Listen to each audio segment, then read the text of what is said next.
عبید اللہ بن سعد بن ابراہیم نے بیان کیا، کہا ہم سے یعقوب بن ابراہیم نے، کہا مجھ سے میرے والد نے، ان سے صالح بن کیسان نے، ان سے اعرج نے، اور ان سے ابو ہریرہ رضی اللہ عنہ نے کہ نبی کریم صلی اللہ علیہ وسلم نے فرمایا، جنت و دوزخ نے اپنے رب کے حضور میں جھگڑا کیا۔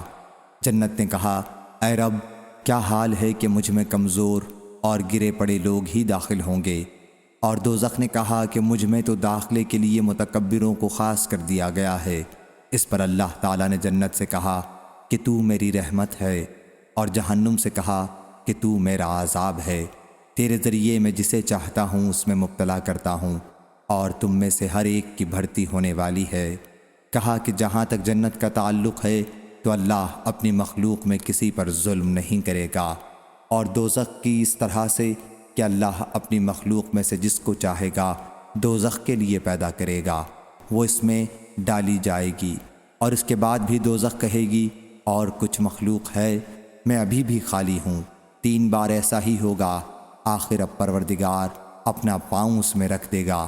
اس وقت وہ بھر جائے گی، ایک پر ایک الٹ کر سمٹ جائے گی، کہنے لگے گی، بس بس بس، میں بھر گئی۔